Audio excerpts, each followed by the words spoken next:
Hi, I'm Jack Berry. I'm here at the Otsego Club up in beautiful Gaylord, Michigan, and talking to Keith Gornick, who has a lot of history here in Gaylord, wonderful history going way, way, way back, and we're going to get Keith to talk about the Otsego Club, about how it started as a ski area, and then he became real interested in golf, and it wound up being the Gaylord Golf Mecca. And this year is the 25th anniversary of the Mecca, and we're going to start way back. Keith? That we are. Welcome, Jack. It's great to have you here in Gaylord, and how apropos that we're here at the Otsego Club on an absolutely white-out, snowy day in early March, and it does happen. So lake effect, and who comes in early for a little golf? It's pure Michigan is what they call this. It's pure Michigan. How true. Well, why don't we just start at the beginning briefly, so the viewers have an idea of how everything got here. Right. It really begins with an organization that was founded by the late Don McLouth of McLouth Steel Corporation and a few of his friends back in 1938-39. These guys really enjoyed skiing, and those were the days of the big hickory board skis with the bear trap bindings. They had done this in Europe and participated in the sport in Vermont and so on, and wanted to have an escape from Detroit. So up to northern Michigan, and Vanderbilt in particular. It was a rented hill. What kind of a lift did they have? No four seat. No, at the time it was a very simple rope tow that was made up of a small little Dodge four-cylinder engine at the bottom, and some old wheels that were taken off the Ford or Chrysler assembly line and so on, and then rope wrapped around it, and that was the beginning of the program. It was a small group of about 50, 60 families, mostly guys at that time, and they had a lot of fun. When World War II broke out, of course, operations closed down, and the warming hut was locked or whatever and turned into a chicken coop. And during the time of World War II, a number of the city fathers and Chamber of Commerce types here in Gaylord sort of noticed that there had been these industrialists and so on pursuing this crazy sport just north of them. And frankly, Gaylord had a better hill just east of town. And that would be in an area generically known as Hidden Valley. And as you can see looking out, when the snow breaks a little bit, as you can see looking out the windows here, it truly is a hidden valley. Right. And had the desirable north and eastern exposure for the slopes, so they wouldn't solar poach, if you will, and melt the snow. Vanderbilt had that. Gaylord did not, and a natural bowl so that the snow could drop in. Well, therein began the second edition of the club, if you will, and to sort of take care of everyone in the county rather than name it Vanderbilt 2 or Gaylord Ski Club and so on. It was the Otsego Ski Club at Hidden Valley. It was a winter-only operation and proceeded from 1946 here at the Gaylord site until Don McLouth's death in 1954. That was quite a tragedy. Very sudden and unexpected. And one of the members at the time happened to be my father, the late Alan Gornick, who at that time was tax and general counsel of Ford Motor Company and tax advisor to the Ford family, and was one of the many automotive-related people who were members of this club. And at that time, the club had maybe about 150 or more, just slightly more family members. Membership was by annual re-invitation to join. So if somebody didn't pay their bills, they didn't get an invitation, and they could explain to their wives and kids why they weren't going to be up there for Christmas, New Year's week and enjoying the thing. So it ensured that the bills were paid at least by the 1st of December. One of the first things that my father saw when he bought the property from the McLouth estate was that it was a winter-only operation, and really it needed to be to expand and to maintain a base for the employees and the community. It really needed to be turned into a 4-season or at least a 2-season operation.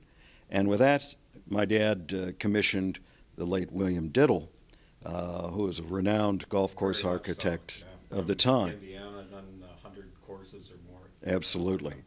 To come up here and design what became our first golf course, and that's named the Classic. And so that was commissioned in 1955 and completed in 1957 and became really the basis for the summer operations here at Otsego, Hidden Valley. But was there any other golf course in Gaylord at the time? Well, there was the Gaylord Country Club, which was then located down. Kmart parking lot. Yeah, the Kmart parking lot, and their clubhouse is now the local Elks Club. So they're still serving drinks and pretty good dinners and that sort of thing. But the Gaylord Country Club, and that was about it. And this was the only resort course up here at the time, so connected with the rooms and so on.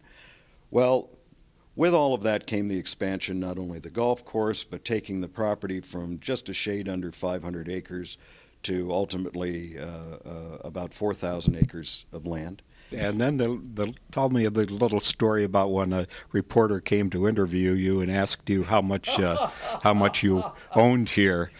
Well, you know, that's a good question, and that was on a Sunday morning after some heavy exercise, shall we say, the night before, and we were all standing in the lobby right over here next to the big picture windows, and it was a spectacular clear day, and even more difficult for the hangover and so on. And I think while we were waiting for Bloody Marys or screwdrivers and so on, a reporter asked, and he said, "Well, now, Keith, really, just how much acreage do you have here, and so on, and is it this trees and so on?" And trying to be modest and so on, said, "Well, yeah, it's out there, and it's a little bit more than that, and so on."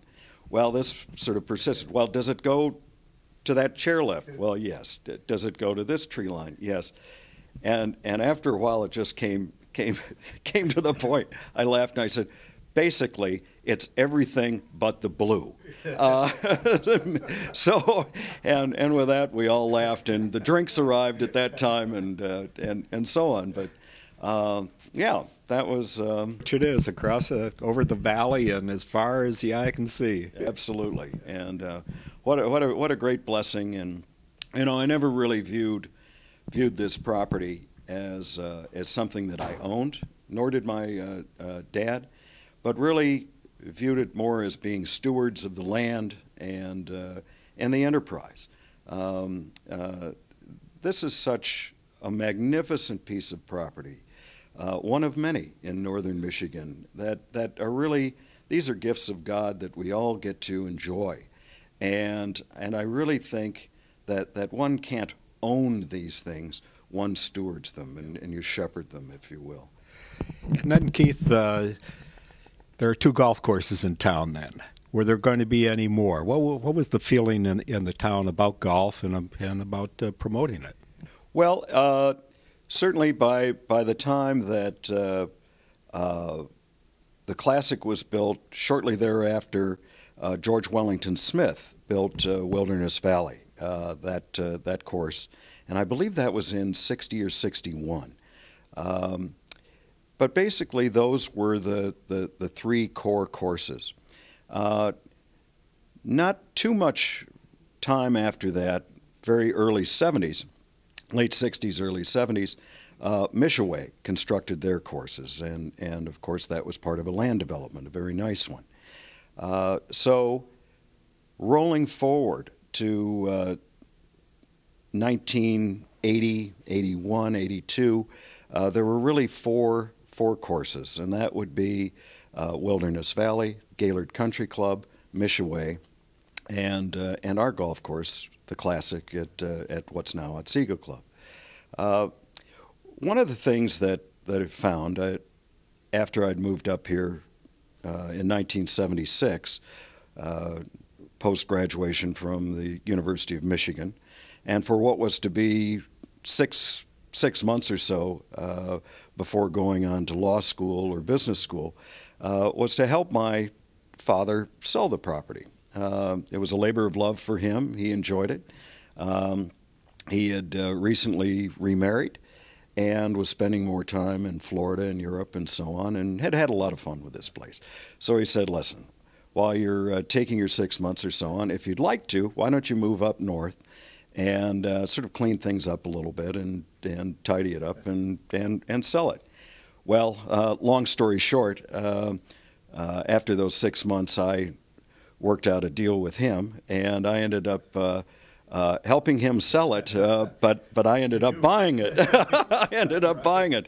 So yeah, it's been a long 6 months, we should say. And I'm so glad that I did. What a great opportunity to come to northern Michigan.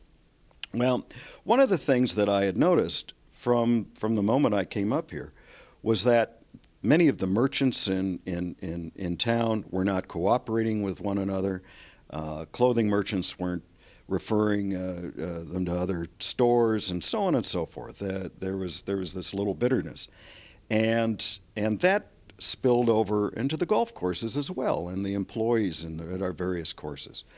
And it was my belief that the guests and our tourists who were coming to visit and patronize our various places were picking up on that. And mind you, that was also the time that Paul Nine and his group were building the Grand Traverse Resort in Traverse City. The Boynes were certainly expanding their golf operations. There were a number of other choices besides these four properties in Gaylord, Michigan. So I thought, you know, before we all just destroy this very nice environment, why don't we try to get together and have an agreement? And so usually using some of the old techniques, namely an open bar and a culinary team on full alert, I invited representatives of the various properties. No, I think you said that you were going to have a guard outside the door and keep them in there, and they could eat and drink whatever they wanted.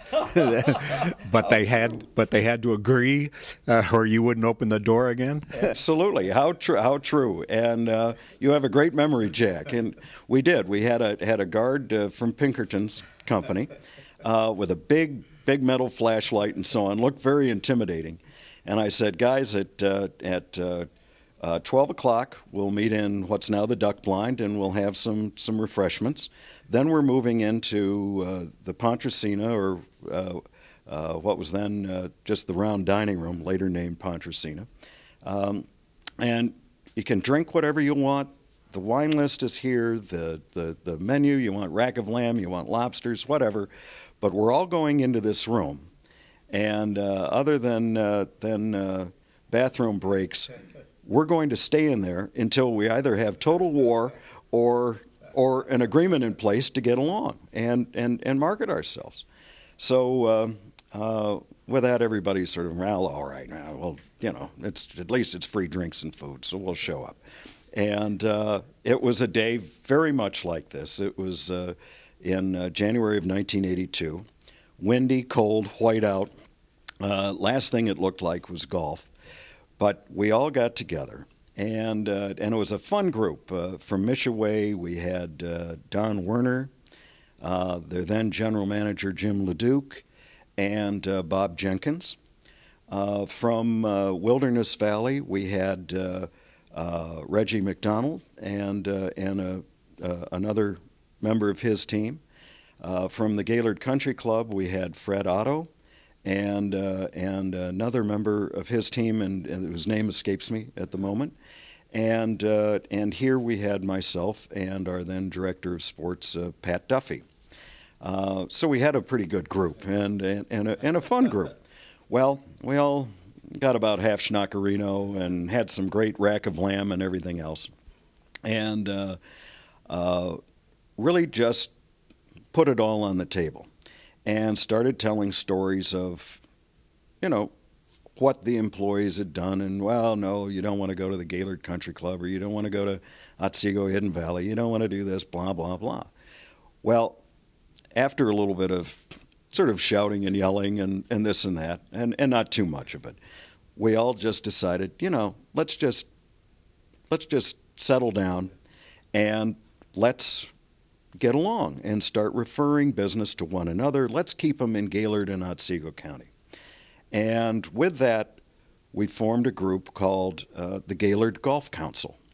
And that was the genesis of what later became the Golf Mecca. Gaylord Golf Council moved forward until 1984, when I was beginning a startup oil and gas exploration company known as Ward Lake Drilling, and my time was really being devoted to that. So I really didn't have time to run this on a day-to-day basis and essentially be general manager of this and set up that company. So with that, I looked for extensively, and for a period of about 1.5 years, for a very good general manager. And after interviewing so many people sent by the top headhunters, I finally realized I was mostly interviewing people with a palm tree mentality. And by that I mean they'd come up here and say, "Oh gosh, this lodge is gorgeous, and what a beautiful town, and winters are really long, but I can't wait to be here." And I'd say, "Well, I'll tell you what. What's your ultimate goal after you move through various properties, and as is generally accepted in hospitality? Where would you really like to end up?" "Oh, Arizona. Oh, Florida, Mexico, or something." They were all palm tree people. So I finally just said, you know, this isn't it. And I called up a couple of the headhunters and I said, "Stop sending me palm tree people. I want pine tree people." And they'd never heard the term before. And I said, "Send me somebody from a Swiss hotel school. Send me somebody from Northern Europe. Send me a Canadian. Send me whatever." Well, sure enough, we started seeing pine tree people. And one fellow in particular was just a great find. And we hit it off very well personally and professionally. And his name was Dick Weber. And Dick was a graduate of Cornell's Hotel School, where he had gone on a hockey scholarship with his twin brother. And a very bright guy, very marketing oriented, as personable as can be, and only one hitch: he was a Canadian citizen and couldn't work here in the United States. So I said, "Well, you know, there are a lot of hurdles in business, and if that's the case, we'll take care of it. I want you here, and I'll give you a consulting contract right now." So Dick and I agreed to that, and we were able to get him his green card so he could move his family here, and became general manager of the club in the resort in 1984. Well, one of the first points that I made, I said, "Listen, in any hospitality property of this size, it takes at least a full 12-month cycle to really get to know it and get the feel for it. But in that time, there's a great deal of opportunity to become involved in the community and so on that we Gornicks have always been, and this club has always been, this resort has always been. And one of the things that I'd really like you to take a look at, Dick, is this Gaylord Golf Council. We have people cooperating, we're really getting along, we're having some fun meetings, and people are sticking around and floating around our golf courses. And take a good look at that you have a great marketing background, you're sharp as a tack, and go after that if you think it's worth it. So he said, great, I'll do that. And, well, as we say, the rest is history, isn't it? Did. What a great guy. Yeah, right. Just a great guy. And Dick really went after it. His forte of really outstanding talent of many talents was in marketing, in my opinion, and consensus building and bridge building and so on. And with that, that was just a fish to water, truly so. And of course, there were more courses coming online at that time. Harry Melling had recently purchased the old Sylvan Knob ski area and was transforming that into what's become a tremendous ski resort of national and international renown, now known as Treetops. Other courses were being built at Wilderness Valley. Of course, David Smith commissioned Tom Doak to build Black Forest, and so on and so forth. The Otto family of Garland came into the Mecca and brought their great resort. So we really went from a small luncheon party with an open bar and a let's get along to where the Gulf Mecca is today. And so much of that, I think, is really rests on Dick Weber and his ability to really move that council to absolutely the next level. You know, I think one thing that really needs to be said about the Gulf Mecca and how it exists today on its 25th anniversary is how well this organization is working, how that spirit of cooperation that began at that lunch in 1982 still works, and particularly in some of the most harsh economic times this country has seen since the Great Depression, certainly through changes in ownership of the various golf courses, through death, retirement, or what have you. And it's amazing how well this group has stuck together, and in fact, I think is becoming stronger. I really think as one looks around northern Michigan, and there's so many great resort areas and opportunities to enjoy oneself, but I really don't think that there's any place that offers as much as Otsego County and Gaylord. And in the summertime, the Gaylord Golf Mecca, if you like picking up the sticks and swatting at a ball, this is heaven. Now what about the Alpine Village? How did that come about? What was your lodges here? How many were there when you took over from your dad? Well, at the time, really when this entire resort was started in 1946 after World War II, there wasn't anything here. And Don McLouth and his wife, Marie McLouth, really enjoyed the architecture of Western and Eastern Austria, the Tyrolean area, and parts of Switzerland and so on, and thought, why not? We're perched on top of this hill. We're in one of the highest elevations in the Middle West. Why don't we fashion it after a sort of a Swiss or Austrian resort? And with that, they hired a noted architect of his time, Hugh Keyes, who was based in Bloomfield Hills. And I think many listeners will remember the old Kingsley Inn, right at the corner of Long Lake and Woodward Avenue. It was done in an English Tudor style. That was designed by Hugh Keyes. Also, the old Fox and Hounds with the round turret and so on. That was Hugh Keyes, and he did a number of houses and country clubs and all that. Well, he was an architect who very much enjoyed working with themes, not just his own ideas and impress upon the client how that should work, but pick up on various themes. So again, like a fish to water or something, he thought, great, I get to design all this alpine stuff, and how great.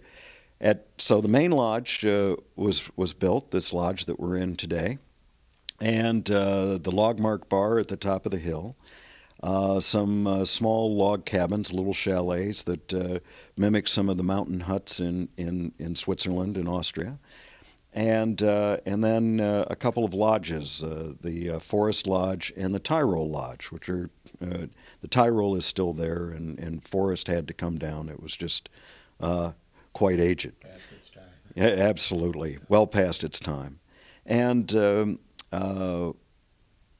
that was added on to by my father. That room's inventory at that time was roughly had about 40 rooms, to the point where when I took it over, we had 125 hotel rooms, and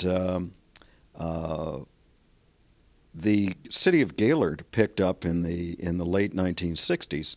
Was really looking for some theme to tie together downtown.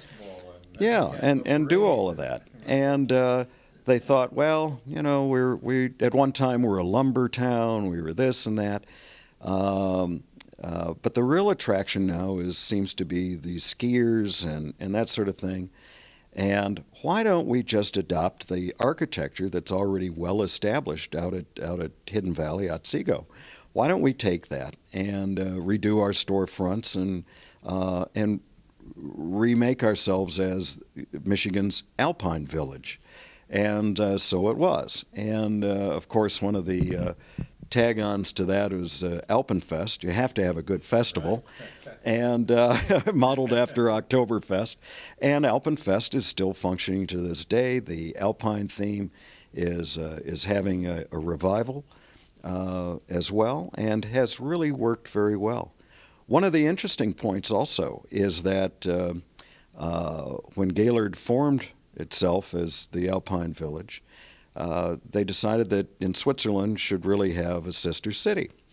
And so just outside of St. Moritz, the very famous and very posh ski resort, is another smaller resort named Pontresina. And so when... Here we are, right next to the Pontresina room. Next to the Pontresina room, absolutely. So in 1985, 86, we were looking to really have an upscale dining room above and beyond what we already had. And I thought, you know, this is where Gaylord's Alpine theme began, right in this main lodge. And the community has never really honored, in too many ways, the sister city of Pontresina. So let's take the flagship of our culinary experience and abilities and name it the Pontresina. And that restaurant has been extremely well received. I'm very proud that during my ownership, our team was able to achieve multi-years in a row Wine Spectator magazine's Award of Culinary Excellence, and along with many other great awards, Detroit News and Free Press Readers Poll #1 golf resort in Michigan.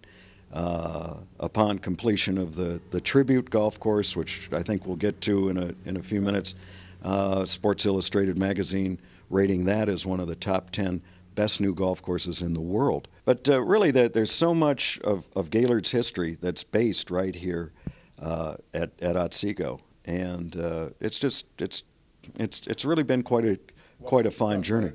Now, we had a lot of big names coming up to northern Michigan to do golf courses. Tom Fazio and Robert Trent Jones over at Treetops, and Tom Doak was down at the Black Forest, and just some of the best, and Jack Nicklaus over at Grand Traverse. And then you had an idea that maybe we needed another golf course. Is that correct? And Jack, how true. And we truly did.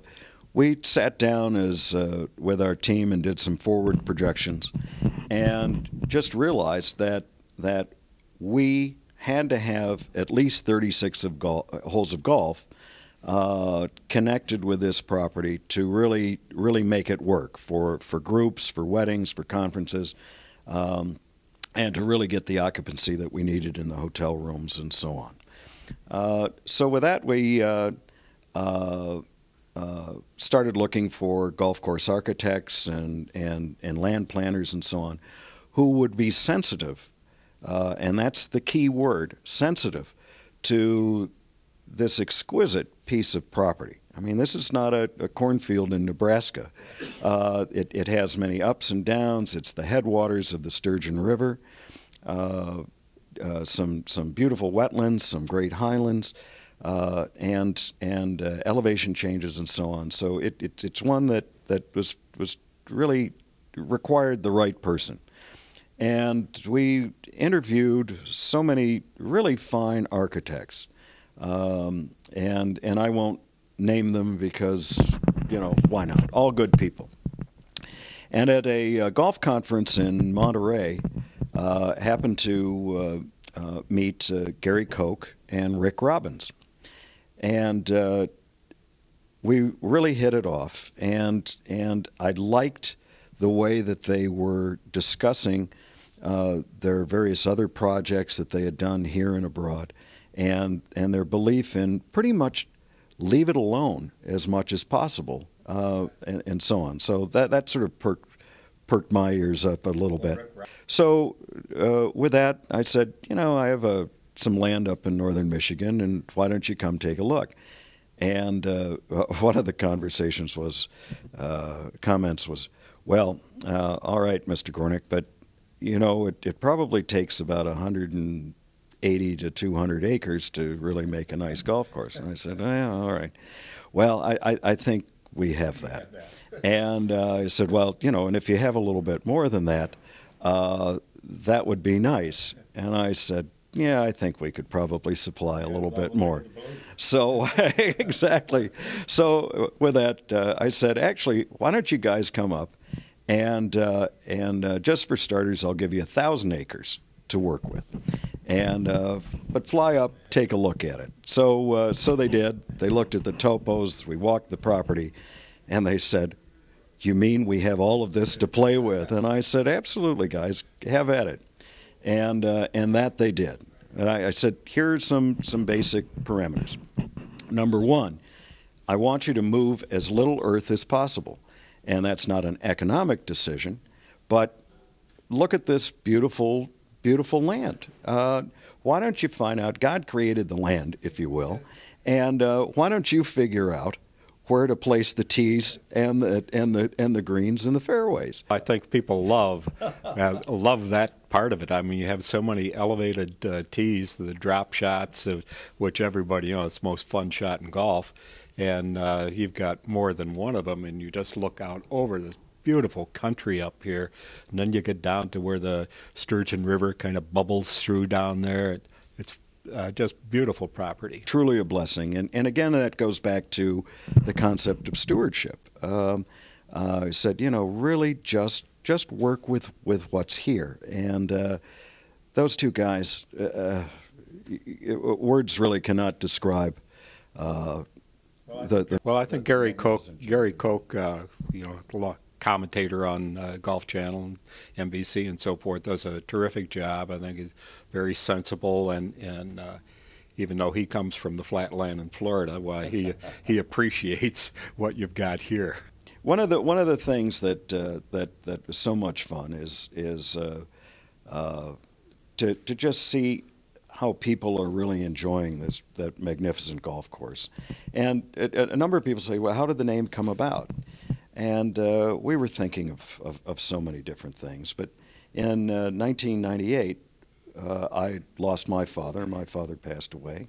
And Gary's father passed away also.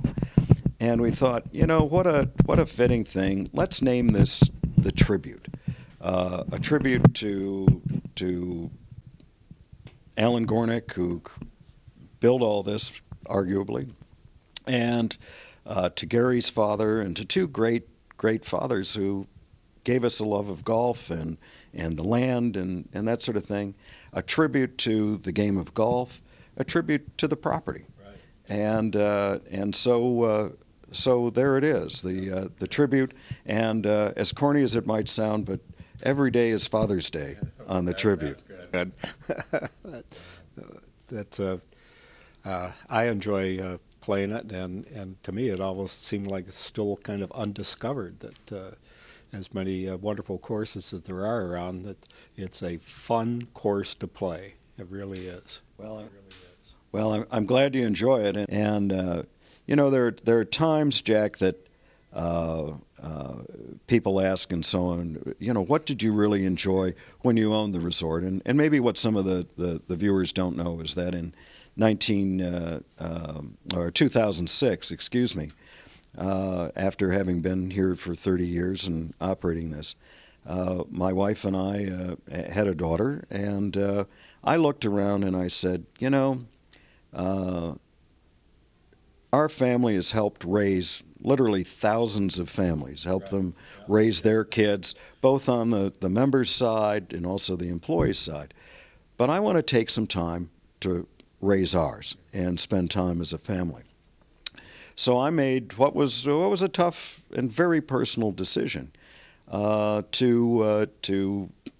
market the property and find some new stewards for it. And did so. It was, I'm very thankful to say, it was not one of these issues where there were banks with shotguns to the head or any of this sort of thing, and that's which has happened in our industry, and sadly so. It wasn't any of that, but purely the idea of I want to spend time with my family. And one doesn't always get to do that in hospitality. You spend time, the weekends and the holidays are all spent taking care of other people, sure. And in my bachelor days, that was a blast. I can't tell you how much fun. And in some cases, I probably can't remember how much fun. But it was great fun, and it's great fun now. But people say, you know, do you miss some of it? And I have to say, I do miss working with great people like my old friend Dick Weber, so many of the people who constitute the golf Mecca, and certainly Paul Beechnaw and so on. And of course the team here, the culinary team, the golf team, the ski team. Just a great group of people. Thank you, Keith. This has been very, very enjoyable. You are a wonderful historian. Well, Jack, thank you. It's great to be with the dean of the golf industry. It's great to be with you. Well, we both lasted a long time. Haven't we, though? Yeah. Haven't we, though?